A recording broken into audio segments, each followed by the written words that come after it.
اب ہمیں سورہ الحمد پڑھنی ہے، اور سورہ الحمد میں اس سے پہلے ہم بتا چکے ہیں کہ اعوذ باللہ من الشیطان الرجیم، اور اس میں خاص طور پر یہ اعوذ باللہ من الشیطان الرجیم میں الف عین زال اور شیطان کا توئے یہ صحیح طور پر نکالنا، ورنہ اس میں کیا غلطی ہوگی کہ عین بھی آپ صحیح نہیں نکال رہی ہیں، زال کے بجائے زے پڑھ رہی ہیں، توئے کے بجائے تے پڑھیں گی، تو یہ جو پڑھنے کا اتنا زیادہ ثواب، پورا ایک لیکچر آپ نے اس کے اوپر سنا تھا کہ استعاذہ کے اوپر، کہ جو ہم اعوذ باللہ من الشیطان الرجیم کہتے ہیں تو وہ ثواب بھی ہم کو نہیں ملے گا، لیکن وہ تو ہمیں دوبارہ ریپیٹ نہیں کرنا۔ اس کے بعد ہے بسم اللہ الرحمن الرحیم۔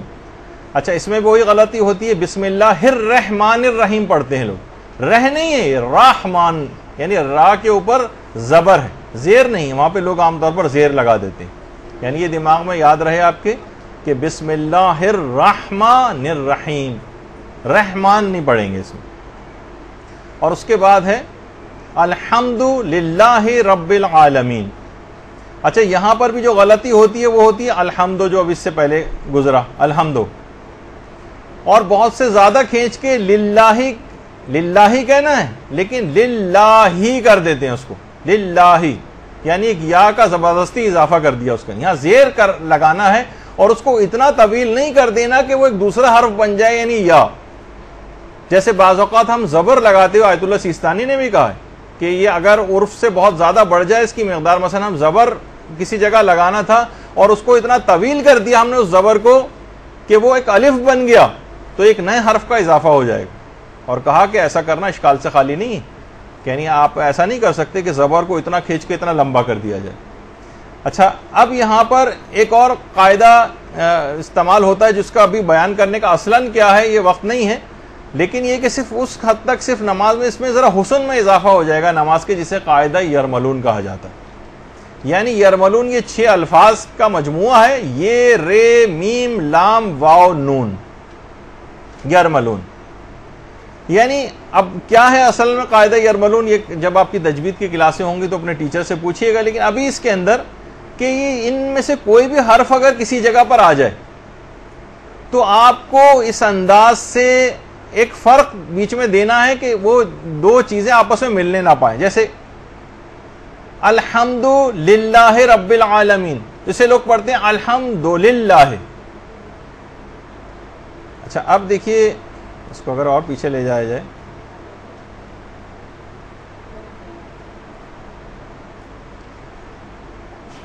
چلیں ابھی اسی میں دیکھ لیں، الحمد للہ، یرملون کا لام ہے اس میں للہ، تو اس سے پہلے والا جو حرف آ رہا ہے الحمد کا جو دال ہے اس کو لام سے ایسا الگ کرنا پڑے گا للہ کہ دونوں میں تھوڑا سا فرق آ جائے، ورنہ یہ بن جائے گا الحمدلل۔ دولل حروف محمل ہے، ان میں سے ایک ہے، یعنی محمل کہتے ہیں کہ جس کے زبان عرب میں کوئی معنی نہیں، اگر معنی ہے تو بعض اوقات غلط معنی ہوتے ہیں اس میں، یا محمل ہے اس کے کوئی معنی ہی نہیں، لیکن پھر معنی کہا میں نے، لیکن اب میں کیونکہ اردو میں پڑھ رہا ہوں، کیونکہ نماز تو نہیں پڑھ رہا اس وقت، تو اس وقت جو ہے وہ صحیح عربی جو ہے وہ پڑھنی ہوگی۔ تو الحمدللہ ہے، دولل نہیں ہے، الحمدللہ۔ اچھا، للہ رب العالمین، رب یہ بھی نہیں ہونا چاہیے، کیونکہ یرملون کی جو رے آ گئی ہے رب العالمین میں، اس سے پہلے والے حرف کو اس سے الگ کیجیے، الحمد للہ رب العالمین۔ اگر آپ نے جلدی میں پڑھا تو یوں ہو جائے گا الحمد للہ رب العالمین، تو اس میں دولل بھی آ رہا ہے اور ہرب بھی آ رہا ہے، یہ دونوں محمل حروف ہیں، ان کے زبان عرب میں کوئی معنی نہیں، یہ آپ نے ایسے ہی بیچ میں پتہ نہیں کیا کہنا شروع کر دیا۔ اگرچہ اس کی پابندی واجب نہیں ہے، لیکن علماء نے اس کو کار ثواب بھی بتایا، ایک جگہ پہ ایک مجتہد نے لکھا ہے کہ اس کو اس انداز یرملون کے قاعدے کا خیال کرتے ہوئے نمازیں پڑھنے میں ثواب میں اضافہ ہو جاتا ہے، تو پھر کیوں، ہم تو بہترین نماز پڑھ رہے ہیں نا، تو زیادہ ثواب کیوں نہ لیں۔ اچھا، اسی طرح سے رب العالمین میں عین صحیح نکالنا پڑے گا، رب العالمین لوگ پڑھتے ہیں، عین ہے ہوتا ہی نہیں اس میں، الف مد زبر آ، رب العالمین یعنی الف مد زبر آ لگا دیتے ہیں اس میں، تو عین بھی صحیح نکالنا ہے، اور اس کے بعد جو الف ہے وہ بھی صحیح نکالنا ہے، رب العالمین یعنی عین کے اوپر بس ایک زبر لگا دیا،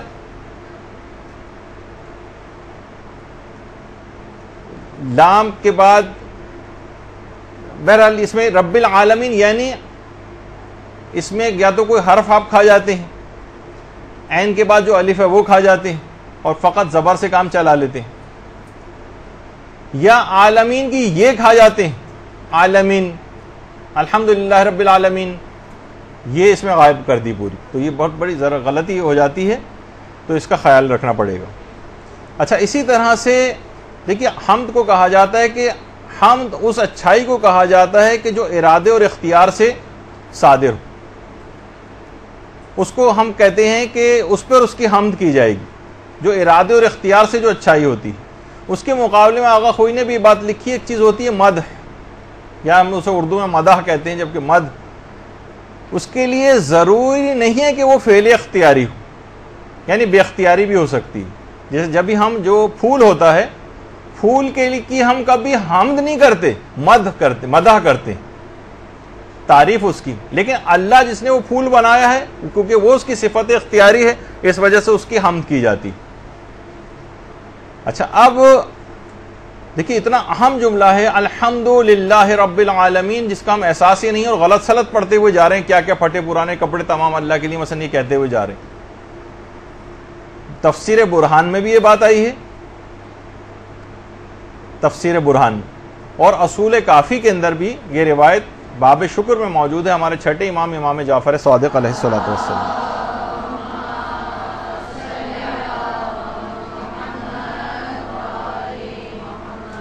فرماتے ہیں چھٹے امام کہ ایک دفعہ میرے بابا یعنی پانچویں امام امام محمد باقر علیہ الصلوۃ والسلام، اللہم صلی علی محمد وعلی محمد،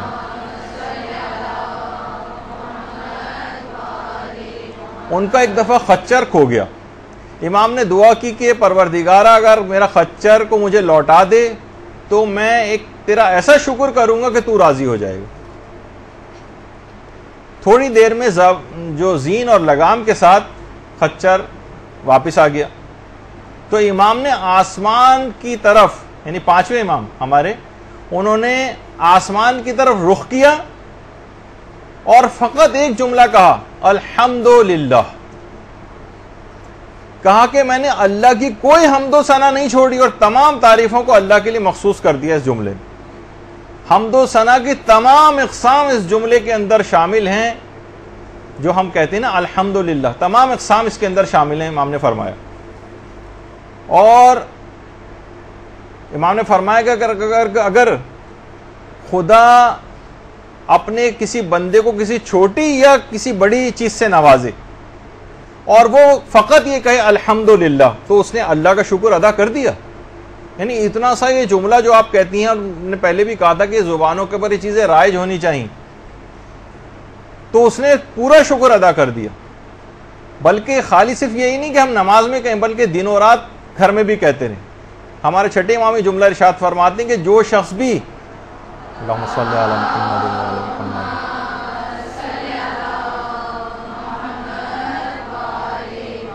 کہ جو شخص بھی صبح کو یہ کہے الحمدللہ رب العالمین، تو بے شک اس نے اس روز کا شکر ادا کر دیا، اور جو رات کو کہے الحمدللہ رب العالمین، تو گویا اس نے اس رات کا بھی شکر ادا کر دیا۔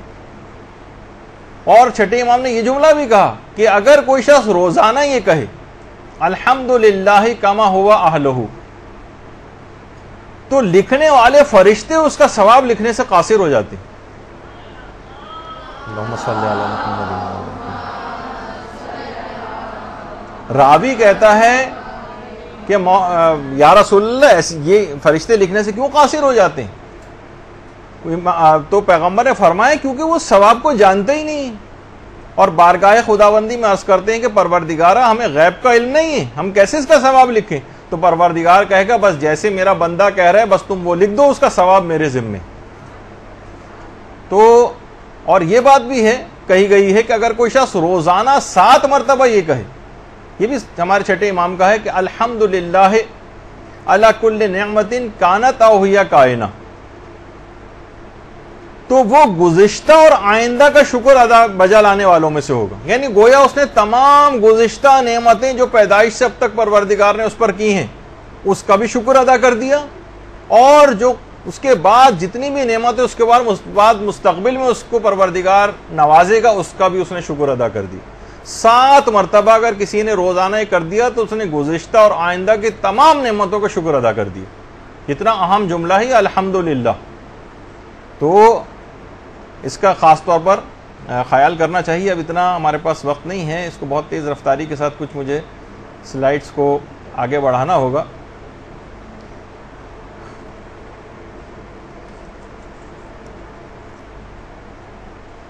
اچھا, اب اس کو صحیح طور پر کہنا کیسے, یہ ذرا آپ اور سن لیجئے. الحمدللہ رب العالمین کو صحیح طور پر کیسے پڑھنا چاہیے؟ الحمدللہ رب العالمین. الحمدللہ رب العالمین. اچھا, اس میں خاص طور پر آپ جو ہے کی آواز نکال رہے ہیں وہ سنیے, اور اس کے بعد عین رب العالمین کا. اور البتہ کہیں کہیں قاعدہ ارملون کی مخالفت بھی ہوئی ہے, لیکن اگر بہتر پڑھنا ہے تو اس کی پاسداری کرنی چاہیے. الحمدللہ رب العالمین. الحمدللہ رب العالمین. الحمدللہ رب العالمین. الحمدللہ رب العالمین. الحمدللہ رب العالمین. الحمدللہ رب العالمین. الحمدللہ رب العالمین. تو اس کے اندر آپ کو خود ہی اس بات کا خیال کرنا پڑے گا کہ کس انداز سے ہمیں چیز صحیح طور پر پڑھنا. اچھا, اس کے بعد ہے الرحمن الرحیم. اس پہ خود ایک الگ دلچسپ بحث ہے جس کا آج موقع نہیں مل پا رہا ہے کہ جب بسم اللہ الرحمن الرحیم رحمان اور رحیم پہلے آ چکا ہے تو پھر اس بات کو مکرر طور پر چند آیتوں کے بعد ہی دوبارہ کیوں لایا گیا. آقا خوئی نے اس کی بہت زبردست تشریح کی ہے, لیکن آج اس کا وقت نہیں ہے, اس وجہ سے آپ کی خدمت میں عرض نہیں کر سکوں گا, تاکہ کم سے کم درس جلد سے جلد آج ختم ہو جائے. اچھا, اس کے اندر بھی خاص طور پر اس بات کا خیال کرنا ہے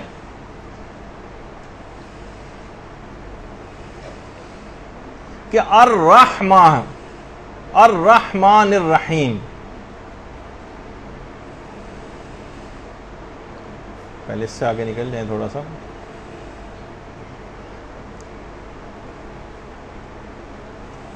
الرحمن الرحیم, اس میں آپ کو ہا جو ہے وہ صحیح نکالنا. الرحمن الرحیم یہ نہیں پڑھنا, عام طور پہ لوگ اسی طرح سے پڑھتے ہیں, بلکہ آپ کو الرحمن الرحیم, رحمان نہیں ہے, رحمان ہے. رح کی آواز نکالنی ہے, رح کی آواز نہیں نکالنی. یعنی یہاں پر ہا کی آواز نکالنی ہے, ہا کی آواز نہیں نکالنی. اچھا, ایک چیز اور بھی ہے کہ جس جگہ پہ ٹھہرنا ہوتا ہے, جہاں آپ ٹھہر رہے ہوں, تو وہاں اگلی آیت کو ملا نہیں سکتے اس سے قواعد تجوید کے مطابق, جسے ہم کہتے ہیں وقف بالحرکت اور وصل بالسکون. یعنی جہاں ٹھہرنا ہے وہاں پہ ہم نے حرکت دے کے ملا دیا, اور جہاں پر یعنی وقف حرکت میں وقف کر دینا یہ جائز نہیں. مثلا ابھی اس کی مثال آئے گی. آقا خوئی تو کہتے تھے احتیاط واجب ہے کہ اس قانون کی پاسداری کریں نماز میں, لیکن آقا سیستانی ہیں اور رہبر معظم ہیں, وہ کہتے ہیں احتیاط مستحب ہے کہ اس کی پاسداری کر لیں, لیکن ضروری نہیں, البتہ ثواب ملے گا. لیکن آقا وحید خراسانی ہیں یا آیت اللہ خوئی ہیں, وہ کہتے تھے کہ احتیاط واجب ہے کہ اس کی پاسداری کرنا. یعنی الرحمن الرحیم اگر آپ یوں پڑھ رہی ہیں الرحمن الرحیم, تو پھر وقفہ دے کر مالک یوم الدین پڑھیں گے. الرحمن الرحیم میں تو پھر اگر آپ نے اس کے نیچے زیر لگا دیا الرحمن الرحیم ہے, تو فوراً مالک یوم الدین کہنا ضروری سے مراد حسن قرأت کے لحاظ سے. اچھا, اب یہ اس کا مسئلہ ہے کہ آج ہی مجھے اس کو ختم کرنا ہے اور اتنا وقت نہیں ہے, لیکن یہ آپ کو تمام قرأت کی جتنے بھی اور اگلے جو سورے ہوں گے اس میں ہم اس کو تفصیل بیان کر دیں گے. تو ابھی کہ وقف بالحرکت اور وصل بالسکون جو ہے اس کا خیال رکھنا صرف آغا خوئی کے لحاظ سے ذرا زیادہ ضروری ہے، لیکن دیگر مجتہدین کیونکہ اس کو اس لحاظ سے ضروری نہیں، صرف احتیاط مستحب کے طور پر یہ بات کہتے ہیں کہ اس کی خلاف ورزی نہیں ہونی چاہیے اس قانون کی۔ اچھا، اب دیکھیے یہ خود یہ رحمان اور رحیم، خود رحمان 57 مرتبہ یہ پورے قرآن میں ریپیٹ ہوا ہے، اور الرحیم یہ 114 مرتبہ جو ہے آیا ہے۔ اور اس کے بعد ایک بات اور، اس کو الرحمن یوں نہ کریں کہ یہ کا اضافہ ہو جائے، بہت سے لوگ یہ بھی غلطی کر دیتے ہیں کہ الرحمن الرحیم کر دیتے ہیں، اس کے اندر ایک یا آ جاتی۔ اچھا، یہ بھی سن لیجئے کہ اس کو صحیح طور پر کس طرح سے پڑھا جائے الرحمن الرحیم کو۔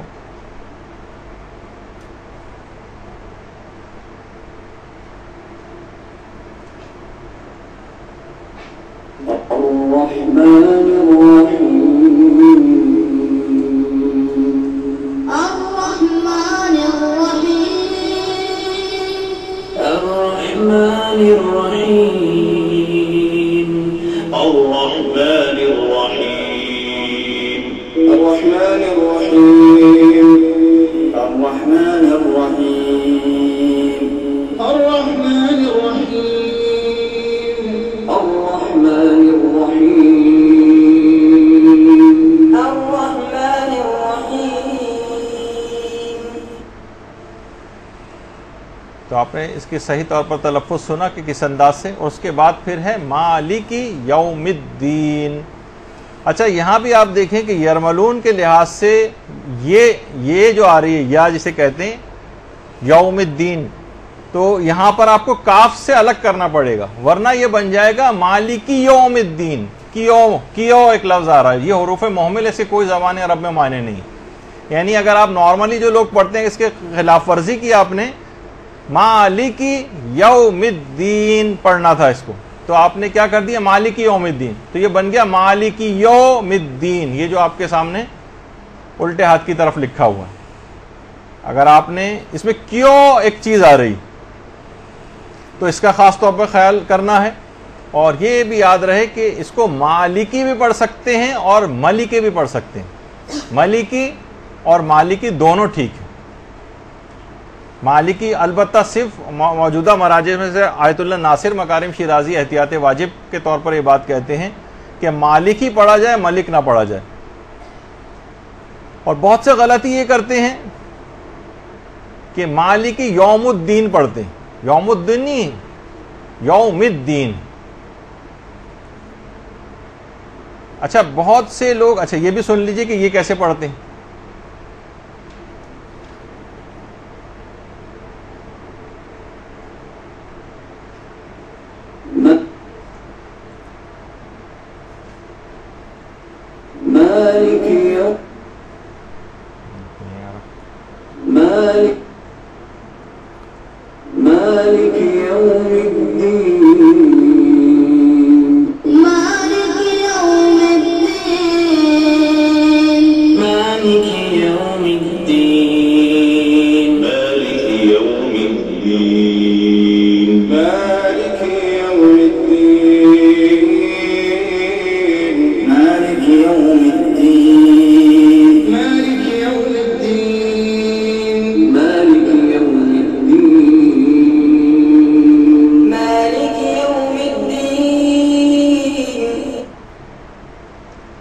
اچھا، اس کے اندر بھی ایک چیز اور یاد رکھ لیجئے کہ بہت سارے افراد اس طرح سے ایک پیش کی سی آواز نکالتے ہیں بعض اوقات مالکی یوم الدین، یہ صراحت کے ساتھ نہیں ہونا چاہیے، لیکن علماء نے کہا کہ اگر بعض اوقات پیش کی بو آ جائے جیسے کہ عرب لوگوں کے اندر اکثر آ جاتی، تو پھر زیادہ اشکال نہیں ہے۔ البتہ کچھ قرات آپ ایسی ہیں جس کے اندر اس کی بو محسوس ہوگی آپ کو، مثلاً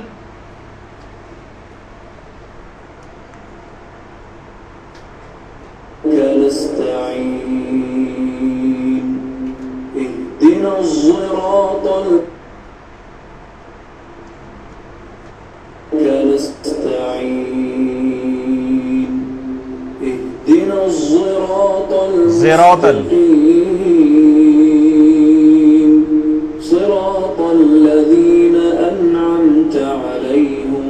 علیہم غير المغضوب عليهم ولا الضالين.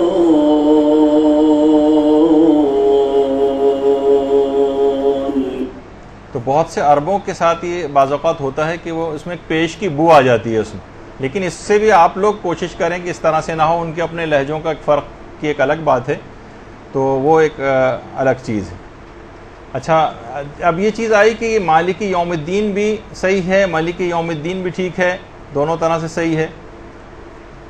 البتہ علماء کہتے ہیں کہ مالک زیادہ بہتر ہے. البتہ آغا خوئی نے لکھا ہے کہ دونوں قراتوں میں مالک اور ملک میں کوئی چیز بھی ترجیح کے قابل نہیں ہے. دونوں میں سے کوئی سا بھی پڑھ سکتے ہیں، ملک یوم الدین بھی پڑھ سکتے ہیں، مالک یوم الدین بھی پڑھ سکتے ہیں. اس کے بعد ہے ایاک نعبد و ایاک نستعین. اچھا، یہاں پہ بھی دیکھیے یرملون کا نون آ گیا نعبدو میں، تو اگر آپ نے اس کا خیال نہیں کیا اور کاف سے اس کو الگ نہیں کیا، مثلا پڑھنا ایسے چاہیے تھا ایاک نعبدو. اگر آپ نے پڑھا ایاک نعبدو تو کنا اس کے اندر آ رہا ہے، اور آکے ہے پھر نستعین کا نون، تو اس کو بھی کاف سے الگ کرنا ہے. وہ ایاک نستعین پڑھنا چاہیے تھا، وہاں ہم نے کنستعین پڑھ دیا. یعنی ایاک نعبدو و ایاک نستعین. ایاک نعبدو کنا، یہ مخالفت کر دیا آپ نے یہاں پر، یہ محمل حروف میں سے ہے. اور کنستعین، کنس آ گیا وہاں پر، جبکہ ایاک نستعین تھا، جب آپ نے اس کو کنستعین کر دیا، تو یہ بھی اس کی ایک غلطی شمار ہوتی. اچھا، اس کا خیال کرنا ہے. اور ایاک میں تشدید لگانی ہے، ایاک نہیں پڑھنا، ایاک نستعین. اچھا، اب یہ بھی سن لیجئے ایاک نعبد و ایاک نستعین کیسا صحیح ہے.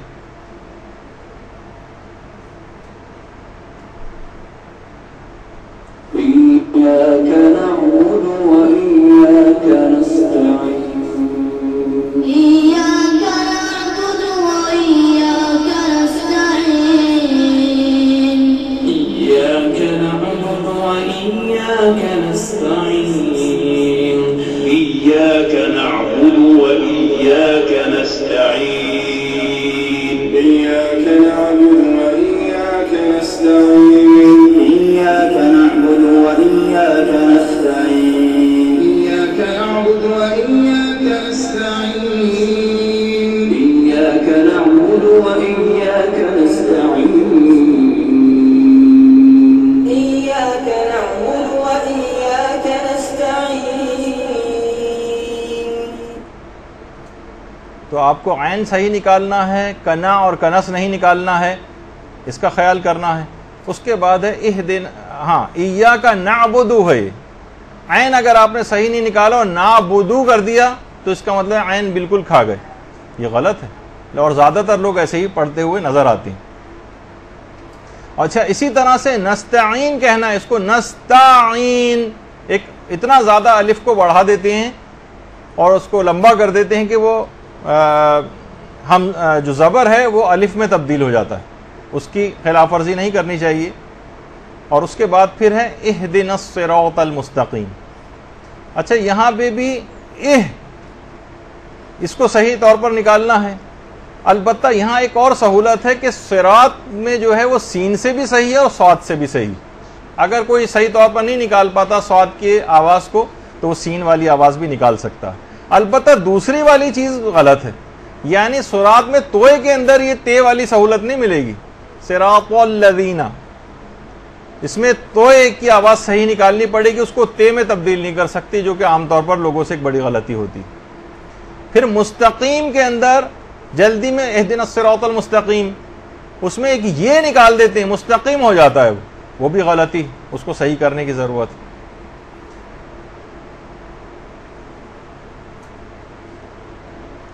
اچھا، پھر اس کے بعد ہے صراط الذین انعمت علیہم، اور پھر پوری آیت آخر تک. اچھا، اس کے اندر بھی اگر آپ دیکھیں، اس میں صراط الذین صاد توئے اور لذینہ کا زال، اس کو ہم صراط الذین پڑھ جاتے ہیں. صراط الذین، اس کو صحیح طور پر پڑھنا چاہیے، یعنی یہ لذینہ نہیں ہے بلکہ لذینہ ہے، اس میں ایک فرق ہو جاتا ہے. اس کے علاوہ اس کے بعد انعمت علیہم، انعمت اس کو لوگ انمتا پڑھتے ہیں, انمتا, اور عین پورا کھا جاتے ہیں. یہ ایک بہت بڑی غلطی, عین پورا حذف کر دیتے ہیں اس میں سے. اچھا, بہت سے لوگ یہ کرتے ہیں انعمتا, زبر کو پورے الف میں تبدیل کر دیتے ہیں, یہ بھی غلطی ہے. اور علیہم کو الیہم یا علیہم الف سے کرتے ہیں عین کے بجائے, یہ بھی غلطی. اب اس میں کتنا رک کے بات بیان کی جا سکتی ہے, لیکن وقت اتنا نہیں. پھر اس کے بعد مغضوب, اس کو یہ زوئے کے ساتھ ہے, زوات کے ساتھ, زال کے ساتھ یا زے کے ساتھ نہیں. اس کو لوگ لیکن ایک ہی طرح سے اس کو انعمت علیہم غیر المغضوب علیہم ولا الضالین. اب اس کے اندر کچھ پتہ نہیں کہ ہم نے کون سا تلفظ کیا ہے, یہ زال ہے, زے ہے, زواد ہے یا زوئے ہے, کچھ پتہ نہیں, بس ایک طرح سے اس کو پڑھتے ہوئے چلے جاتے ہیں. اس کو آپ کو اچھی طور پر ٹھیک کرنا ہے. اور اس کے بعد ولا الضالین, یہ بھی آپ سنیں گے کلپ کے اندر, پہلے میرے خیال ہے سن لیجئے اس کو تاکہ, اور اس کو اچھی طریقے سے دماغ میں رکھیے.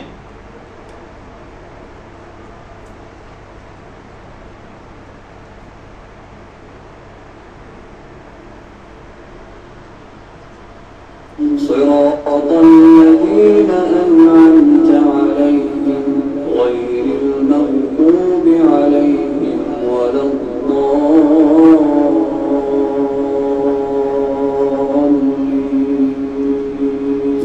اچھا, یہاں آپ نے دیکھا کہ اس میں مد جو ہے, جو کہ اس میں نکالنا واجب ہے, وہ کس انداز سے آپ کو نکالنا ہے. استعمال علیہم ولا الضالین یوں نہیں کر کے نہیں کہنا ہے اس کو کہ جلد بازی میں اس طرح سے, نہ اس میں مد آئے گا نہ کچھ آئے گا.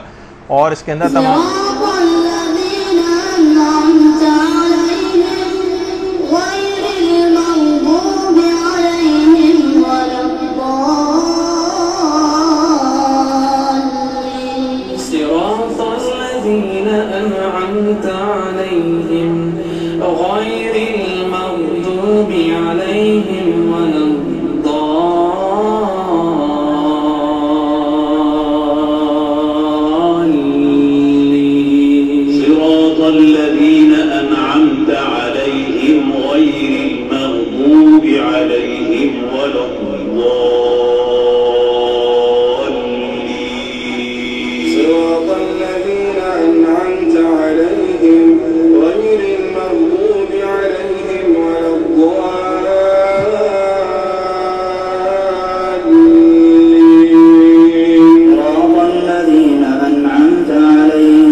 آپ کو بار بار سنانے کی وجہ اصل میں یہی ہوتی ہے تاکہ بالکل دماغ میں ایک بات بیٹھ جائے کہ کہیں دو جگہ پہ تشدید آ رہی ہے, اس کا آپ کو خیال کرنا ہے. اور اچھا, اب ایک پورا سورہ الحمد ایک ساتھ ہی وہ آپ سن لیجئے اور اس میں اچھی طرح سے اپنی غلطیوں کو سن سکتے ہیں.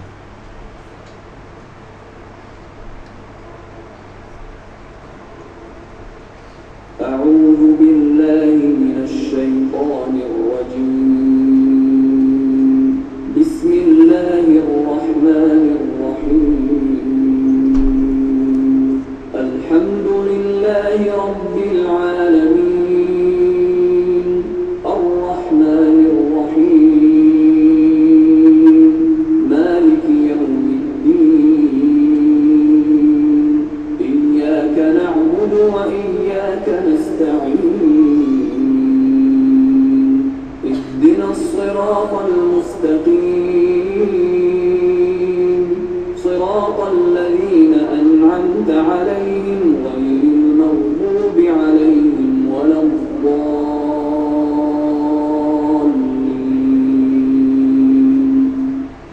برحمتك يا أرحم الراحمين. وصلى الله على محمد وآله